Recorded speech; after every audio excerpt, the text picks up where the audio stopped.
Hello students, ये class 10th height and distance के case study है जो कि पहले भी मैंने डाली थी।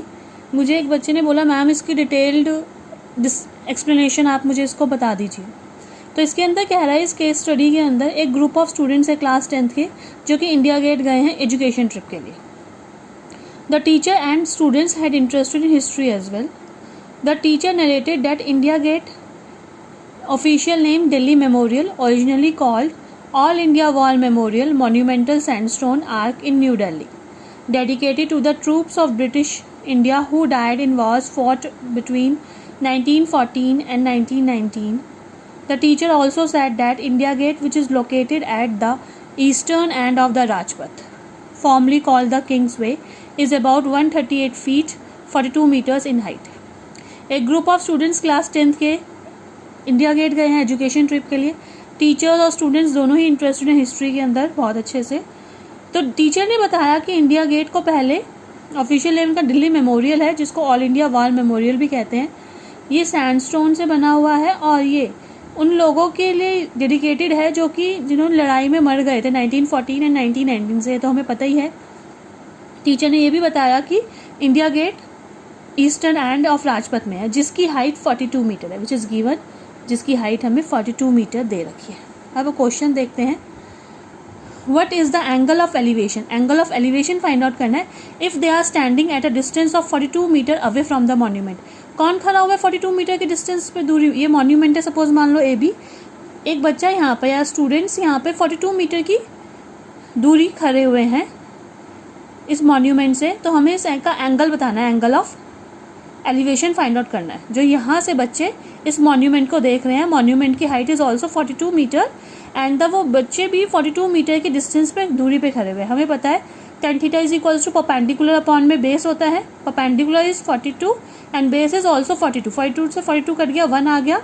10 में 1 45 पे होता है tan थीटा, 10 45 इज 1 होता है, तो थीटा हमारा 45 आ गया and angle of elevation is 45 degree.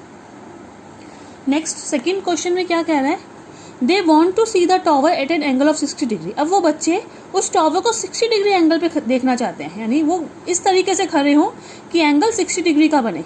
So they want to know the distance where they should stand and find the distance. तो वो जानना चाहते हैं कि वो कितनी दूरी पे खड़े हों कि ये एंगल 60 डिग्री का बन जाए उस मॉन्यूमेंट से, जो कि 42 मीटर की ऊंचाई पर है। तो height of India Gate is 42 metre, angle of elevation 60 degree है। तो हमने distance between the students and India Gate हमने x मीटर ले लिया। सेम 1060 यहाँ पे ए बी अपॉन में बी सी, परपेंडिकुलर अपॉन में base, perpendicular is 42, base is x, 1060 की वैल्यू √3 होती है, तो x 42 अपॉन में √3। कभी भी डिनोमिनेटर में हम रूट नहीं छोड़ेंगे, बेशक हम न्यूमरेटर में छोड़ दें। तो इसको हमने रेशनलाइज कर लिया इंटू √3 अपॉन में √3, 42 √3 अपॉन में 3, ये 3 से कट गया, 3 1 3, 3 4 12, 14 √3 मीटर आ गया। हम यहाँ पे चाहे तो √3 की वैल्यू पुट कर दें, चाहे तो हम ऐसे भी छोड़ सकते हैं, कोई इशू नहीं है। लेकिन हमें डिस्टेंस फाइंड आउट करना है तो √3 की वैल्यू पुट कर दे तो ज़्यादा अच्छा है, क्योंकि डिस्टेंस कभी भी रूट में नहीं फाइंड आउट होता। इसलिए यहाँ पे √3 की वैल्यू 1.732 पुट कर रखी है और मल्टीप्लाई करके 24.24 मीटर आ गया। अब नेक्स्ट क्वेश्चन में कह रहा है, if the altitude of the sun is at 60 degree. एक सन है जिसका ऑल्टीट्यूड बनाया 60 degree, then the height of the vertical tower, एक वर्टिकल टॉवर है, उसकी हाइट कितनी होगी? That will cast a shadow of length 20 metre, जिससे उसकी शेडो की लेंथ 20 मीटर की आ जाए। एक सन है जो कि 60 डिग्री का ऑल्टीट्यूड बना रहा है, एक वर्टिकल टॉवर की हाइट उस सन से 20 मीटर की शेडो पड़ती है, तो इस ऑल्टीट्यूड इस टॉवर की हाइट क्या होगी, मुझे ये फाइंड आउट करनी है। Let the height of the tower भी h ले लिया मैंने। तो इससे बताइए tan theta is equals to perpendicular upon में बेस।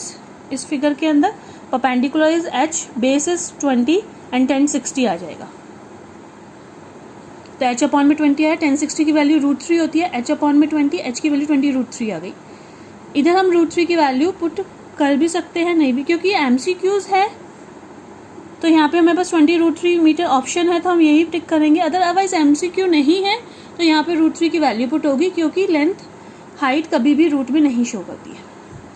नेक्स्ट क्वेश्चन है, the ratio of the length of a rod.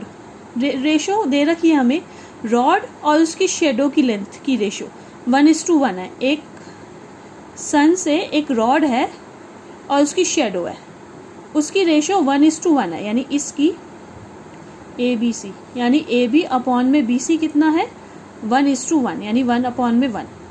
तो बेसिकली हमें पता है 45 पे, क्योंकि ये अपॉन में ये आएगी AB अपॉन में BC, जो कि 10 में होता है परपेंडिकुलर अपॉन में बेस, जो कि हमारा 1:1 है, यानी 1 आ गया। बेसिकली 1:1 को मैं 1/1 ही लिखूंगी, तो 1 हमारा 10 में 45 में होता है, इसलिए इसका आंसर 45 आ जाएगा।